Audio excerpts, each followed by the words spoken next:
میں مبلغ بنوں سنتوں کا، خوب چرچا کروں سنتوں کا، ہو کرم بہر خاک مدینہ۔ الحمد للہ رب العالمین والصلاة والسلام على سید الانبیاء والمرسلین، اما بعد فاعوذ باللہ من الشیطان الرجیم، بسم اللہ الرحمن الرحیم۔ الصلاة والسلام علیک یا رسول اللہ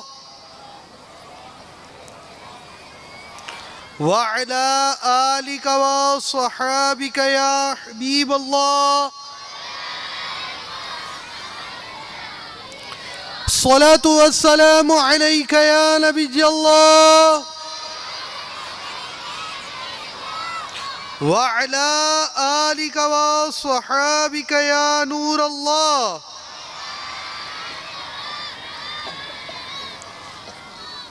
سردار دو جہان صلی اللہ تعالی علیہ وآلہ وسلم کا فرمان رحمت نشان ہے، تم مجھ پر درود پڑھو، اللہ تعالی تم پر رحمت نازل فرمائے گا۔ صلو علی الحبیب صلی اللہ علیہ وسلم۔ سرکار مدینہ راحت قلب و سینہ، فیض گنجینہ، باعث نزول سکینہ صلی اللہ تعالی علیہ وآلہ وسلم کا فرمان باقرینہ ہے، نیت المؤمن خیر من عملہ، مومن کی نیت اس کے عمل سے بہتر ہے۔ بیان کرنے سننے سے پہلے اچھی نیتیں ضرور کر لینی چاہیے تاکہ اس کام کا کرنا ثواب ہو سکے۔ رئیس المتکلمین حضرت علامہ مولانا نقی علی خان علیہ رحمت اللہ الحنان کی کتاب فضل العلم والعلماء کی تسہیل، یعنی اس کو کچھ آسان کر کر علمیہ نے بنام فیضان علم و علماء شائع کیا۔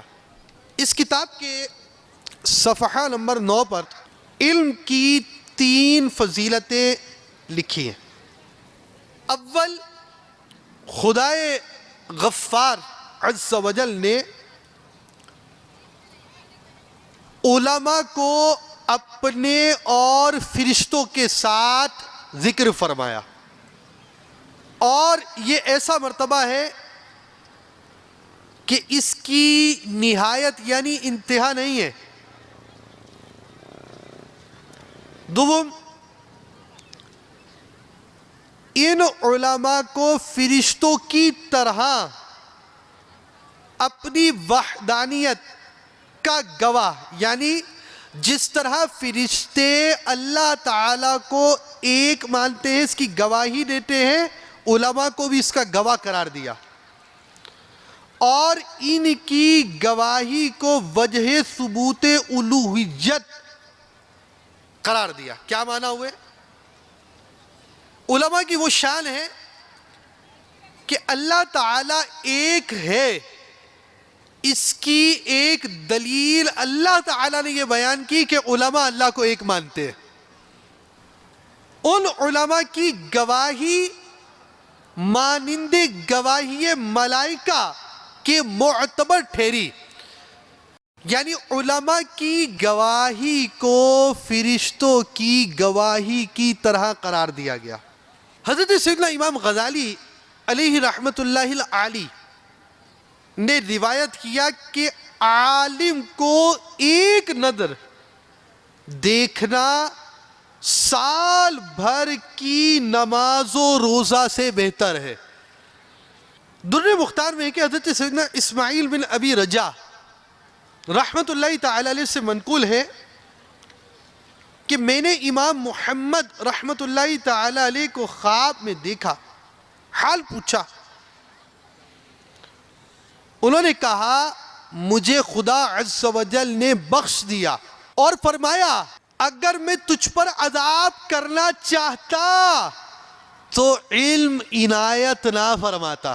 کتنی بڑی نعمت ہے کہ اللہ تعالی نے امام محمد رحمت اللہ تعالی علیہ کو علم دیا یہ اس بات کا ارادہ ہوا کہ اللہ تعالیٰ ان پر عذاب نہیں چاہتا. کتنی بڑی نعمت ہے علم کا ہونا.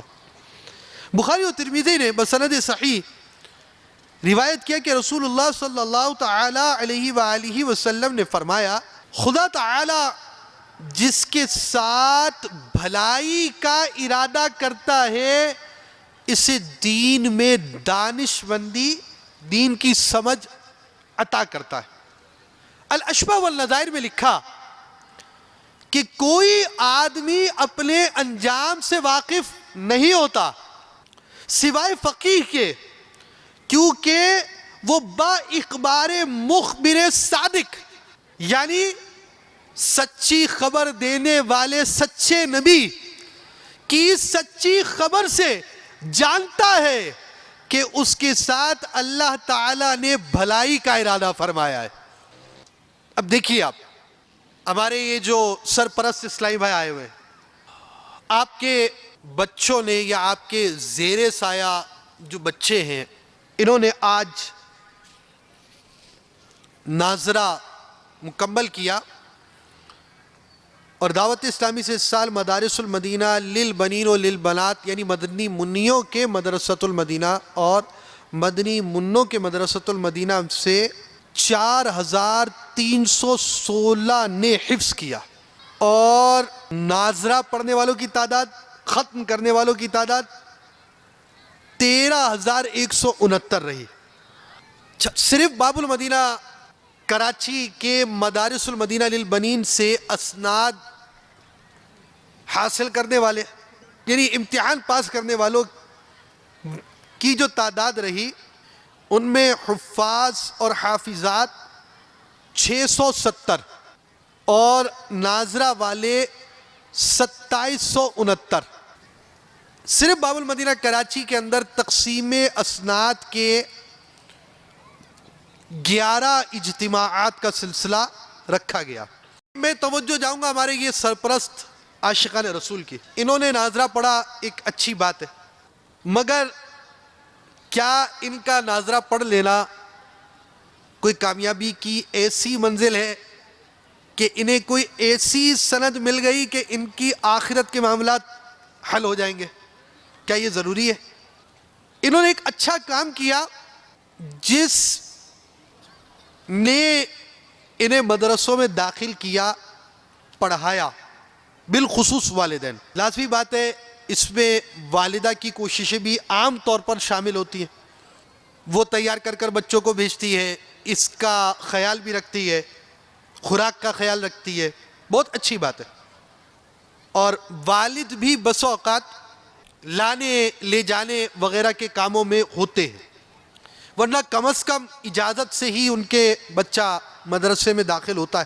اب اگر ایک شخص نے عمومی طور پر اچھی نیتیں ہوتی ہیں، ایک اچھے جذبات ہوتے ہیں، ایک اچھے احساسات ہوتے ہیں، آپ نے ان احساسات کے ساتھ ان جذبات کے ساتھ بچے کو مدرسے میں داخل کیا، یا وہ والدین جو مدری چینل پر ہو اپنے بچوں کی دینی تربیت کے لیے قاری صاحبان کو ٹیوشن پر رکھ لیتے یا بچوں کو ناظرے کے لیے حفظ کے لیے قریبی مدرسے میں بھیجتے، بہت اچھی بات ہے. قرآن مجید فرقان حمید بعض حصہ ایک آیت کا حفظ ہونا فرض عین، سورہ فاتحہ اور ایک ایسی آیت جو 3 چھوٹی آیتوں کے برابر ہو یا 3 چھوٹی آیتیں یا چھوٹی سورت کا حفظ کرنا واجب عین ہے. اور قرآن مجید فرقان حمید صحیح پڑھا جائے گا جب بھی پڑھا جائے گا. غلط پڑھنے والا جان بوجھ کر جو عاقل بالغ غلط پڑھے گناہگار ہے. جن سے مخرج صحیح ادا نہیں ہوتے ان کے لیے لازم ہے کہ اپنے مخرج یعنی جن جگہوں سے جو حرف جیسے نکلتا ہے اس انداز سے پڑھے. تو بچے عام طور پر اگر صحیح قاری کے پاس پڑھتے ہیں تو درست خواہ صحیح طور پر قرآن مجید پڑھنے والے بن جاتے ہیں. آپ نے یہ کام کیا، خوش آمدید، مرحبا. مگر اس کے بعد بھی بہت سارے کام ہیں. قرآن کا پڑھنا، تلاوت کرنا یہ عبادت کے کام ہے. عبادت پر عالم کو فضیلت دی گئی۔ ترمذی نے روایت کیا کہ رسول اللہ صلی اللہ تعالیٰ علیہ وآلہ وسلم کے سامنے دو آدمیوں کا ذکر ہوا، ایک عابد اور دوسرا عالم۔ آپ صلی اللہ تعالیٰ علیہ وآلہ وسلم نے فرمایا فضل العالمی علی العابدی، یعنی عالم کی عابد پر، عبادت گزار پر فضیلت ایسی ہے کفضلی علی ادناکم، یعنی جیسے میری فضیلت تمہارے کمتر پر ہے، تمہارے ادنا پر ہے۔ عالم اور عابد میں اتنا فرق آتا ہے۔ دیکھیں حدیث کی شرح وہی بیان کی جاتی ہے جو علماء نے بیان کی۔ امام زہبی نے روایت کیا کہ رسول اللہ صلی اللہ تعالیٰ علیہ وآلہ وسلم نے فرمایا قیامت کے دن علماء کی دواتوں کی سیاہی اور شہیدوں کا خون تولا جائے گا۔ شہید راہ خدا میں جان دے دینے والا، ختم ہو گئی زندگی، ختم ہو گئی، اپنی جان دین پر دے دی۔ اب ایسی اعلی عبادت کرنے والے کا خون، اور دوسری طرف عالم کا جسم کا کوئی ٹکڑا نہیں رکھا جائے گا، بلکہ عالم کی دواتوں کی سیاہی انک رکھی جائے گی، اور شہیدوں کا خون تولا جائے گا۔ روشنائی ان کی دواتوں کی شہیدوں کے خون پر غالب آئے گی۔ اور اگر بچہ عالم ہو تو اس کی تو کیا ہی بات ہے۔ جب آدمی مرتا ہے اس کا عمل منقطع ہو جاتا ہے، مگر علاوہ تین چیزوں کا جو عمل ہے وہ باقی رہتا ہے۔ نمبر ایک، کوئی صدقہ جاریہ چھوڑ گیا۔ نمبر دو، ایسا علم جس سے لوگوں کو نفع ہو۔ نمبر تین، لڑکا صالح نیک اولاد کہ اس مرنے والے کے واسطے دعا کرے، یعنی تین چیزوں کا فائدہ مرنے کے بعد بھی باقی رہتا ہے۔ آپ غور کریں، آپ یہاں بیٹھے ہیں، آپ کا ایک جدول ہے، آپ کا ایک روٹین ہے، آپ آئے، ابھی تھوڑی دیر بعد آپ چلے جائیں گے۔ کوئی تو ایسا ہوگا کہ دکان سے آیا ہوگا، دکان چلا جائے گا، کسی کو آفس کا کام ہوگا، کسی کو آگے کوئی کام ہوگا، وہ واپس جائے گا، بعض گھر چلے جائیں گے۔ ہم ایک زندگی کے اندر ہیں، ایک کام کے بعد دوسرا کام ہے۔ قریب کے کسی قبرستان کو دیکھیں تو کوئی قبر ہوگی، اس پہ لکھا ہوا ہوگا انتقال 1950، عمر 25 سال۔ یعنی آپ قبرستان پر جائیں تو ایسے لوگ جن کو مرے ہوئے سالوں ہو گئے، چھوٹی عمر تھی مر گئے، بڑی عمر تھی مر گئے، ان کے سارے کام، دنیا کے سارے معاملات سب ختم ہو گئے۔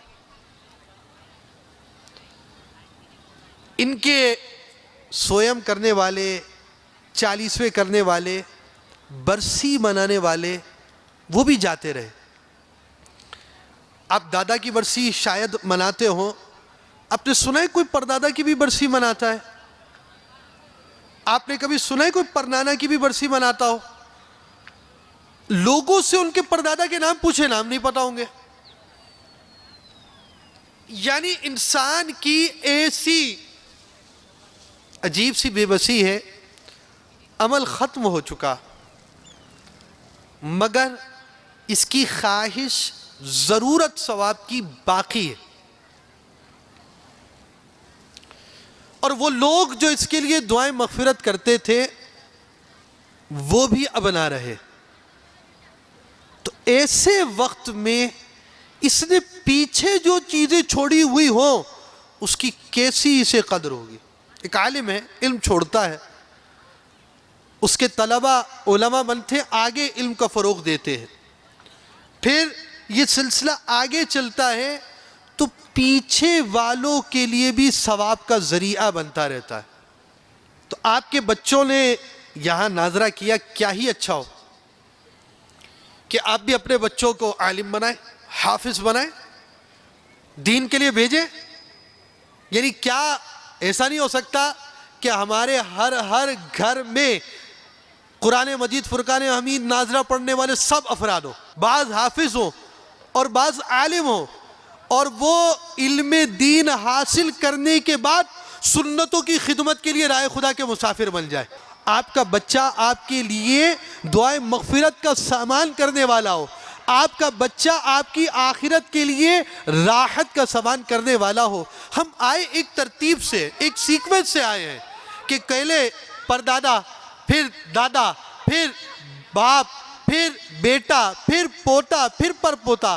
آنے میں تو ترتیب ہے، جانے کی کوئی ترتیب نہیں ہے. کوئی 80 سال کا جاتا ہے، کوئی 8 دن کا جاتا ہے، کوئی 8 سانس لے کر جاتا ہے، کوئی ایسا ہوتا ہے کہ آج نکاح ہونے والا ہے، دولہے میاں کی بارات کے لیے لوگ جمع ہو چکے، بارات کے لیے لوگ روانہ ہونے والے ہیں، مگر اس رات دولہے میاں کے لیے ایک گھڑا تیار ہے. تو آنے والوں کے آنے کی ترتیب ہے، جانے والوں کی کوئی ترتیب نہیں ہے. آنے والوں کی زندگی کی ابتدا ہوئی، اس کا وقت شروع ہوا، وقت کے اختتام کی کوئی مدت ہمیں معلوم نہیں ہے. مدت طے ہے، ہم نہیں جانتے. رزق کتنا کھائیں گے یہ مقرر ہے، ہم نہیں جانتے. سرکار غوث اعظم علی رحمت اللہ الاکرم کی طرف منسوب ہے. آپ فرماتے ہیں بہت سے لوگ ایسے ہیں بازاروں میں چل پھر رہے ہوتے ہیں اور ان کا کفن بازار میں آ چکا ہوتا ہے، ان کی قبریں کھدی ہوئی ہوتی ہے، اور یہ کب کس کس کام میں مصروف ہوتے ہیں اور ان قریب انہیں قبر میں جانا ہے. شیخ طریقت امیر اہل سنت نے یہ حکایت تحریر فرمائی ہے. نزعہ کا وقت ہے، دنیا سے جا رہے ہیں، آپ نے کہا آؤ ہم نیتیں کرتے ہیں، حج کریں گے. کسی نے کہا حضور اس وقت ان نیتوں کی کیا حاجت ہے؟ آپ نے فرمایا زندہ رہ گئے تو ان نیتوں کو پورا کریں گے اور مر گئے تو ان نیتوں پر ثواب ملے گا. تو نیت ایسی پیاری چیز ہے. تو ہمیں پتہ نہیں ہے کہ ہم اپنے بچوں کی صحیح دینی تربیت کر بھی پائے یا نہ کر پائے، یہاں سے جانے کا بھی موقع ملے یا نہ ملے. مگر کیا یہ اچھا ہو کہ ہم اپنے بچوں کے مستقبل یعنی اخروی مستقبل، اور سچی بات یہ ہے کہ اپنے اخروی مستقبل کے بارے میں بھی غور کریں. کیا ایسا نہیں ہو سکتا کہ آپ اپنے بچوں کو حفظ کے لیے پیش کریں، عالم دین بنائیں اور اسے مبلغ بنا کے رائے خدا کا مسافر کریں؟ کیا ایسا کچھ ممکن ہے؟ کیا آپ اپنے بچوں کو مزید آگے بھی پڑھائیں گے؟ کسی کا کوئی ذہن بنتا ہے؟ ماشاءاللہ. جب بھی نیت کا موقع ہو تو یہ یاد بھی رکھا کریں کہ دوسروں پر جب ہاتھ اٹھا رہے ہیں اور دل میں کیفیت نہیں ہے یہ کام کروں گا، مگر اب ترغیب دلائی جا رہی ہے تو سب ہاتھ اٹھا رہے ہیں، میں نے بھی ہاتھ اٹھایا، دل میں یہ کیفیت نہیں ہے، دوسروں پر اثر ڈالنے کے لیے کہ میں یہ نیت کر رہا ہوں، درا حال یہ کہ دل میں کیفیت نہیں ہے، یہ جھوٹ، دھوکہ اور جہنم میں لے کر جانے والا کام ہے. تو کیا یہ اچھا ہو کہ کوئی سرپرست ایسا ہو کہ آج ہمارے بچے نے ناظرہ ختم کیا، میں اس خوشی میں 30 دن مدنی قافلے کا مسافر بنوں گا، 1 ماہ کے مدنی قافلے کا. اگر 1 ماہ مدنی قافلہ زیادہ ہے تو آپ صرف 3 دن مدنی قافلے میں سفر کر لیں ماشاءاللہ. اور ہاتھ کھڑا رکھے جو ذہن بناتے ہو آج ہی سفر کرے، بھائی نیکی کی نیت کی اور آج ہی عمل ہو جائے. پورے ماہ کے قافلے میں، 1 ماہ کے قافلے میں، کیا بات ہے. پاکستان کے اندر تقریباً 550 مقامات پر ہفتہ وار اجتماعات ہوتے ہیں، اور صرف باب المدینہ کراچی میں 12 مقامات پر. تو نیو کراچی یہ باب المدینہ کراچی کا ایک علاقہ ہے، یہ فیضان مدینہ سے تھوڑا سا دور ہے. تو ان کا اجتماع یہاں قریب میں دعوت اسلامی کے زیر اہتمام مسجد فیض مدینہ ہے، یہاں ہوتا ہے، تو ان کو بھی فیض مدینہ کی دعوت ہے، آپ کو آپ کے قریب کے اجتماع کی دعوت دے دیتا ہوں کہ آپ اپنے قریب کے اجتماع میں چلیں اور اس کی برکتیں حاصل کریں۔ اللہ تعالی ہمیں عمل کی توفیق عطا فرمائے، آمین بجاہ النبی الامین صلی اللہ تعالی علیہ وآلہ وسلم۔ صلو علی الحبیب صلی اللہ علیہ وسلم۔ میں مبلغ بنوں سنتوں کا، خوب چرچا کروں سنتوں کا، ہو کرم بہر خاک مدینہ۔